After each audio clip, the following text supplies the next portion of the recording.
হরে কৃষ্ণ।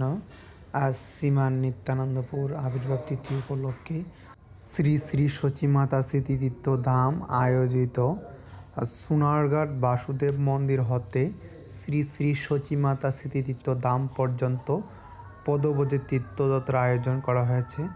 আমার পরমাদ শিক্ষাগুরু শ্রীপাদ সর্বেশ্বর গোবিন্দ দাস ব্রহ্মচারী প্রভু, সত্য বৃন্দাবন মুকুন্দ দাস ব্রহ্মচারী প্রভুকে আজকে পরিক্রমা ভক্তবৃন্দকে পরিচালনা করার জন্য আমাদের সঙ্গে দিয়েছেন এবং সোনারঘাট বাসুদেব মন্দির হতে শ্রী শ্রী সচিমাতা ধাম পর্যন্ত আমাদেরকে নিয়ে আসার জন্য সোনারঘাট মন্দির থেকে বেরিয়ে আমরা ধামের উদ্দেশ্যে রওনা দিয়েছি এবং এখানে সমস্ত ভক্তরা কীর্তন করে এবং হরিনাম গেয়ে গেয়ে নিতাই নিতাই গৌর গৌর সচিমা সচিমা বলে আমরা ধামের উদ্দেশ্যে বেরিয়ে পড়ি এবং অনেকটা জায়গা আছে আমরা কীর্তনের মাধ্যমে আমরা চলে আসি।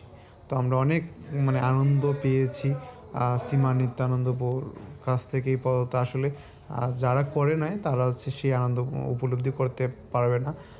যারা আনন্দ পরিক্রমাটা করেছেন তারা অনেক সুন্দরভাবে পরিক্রমার উপলব্ধি ব্যক্ত করেছেন।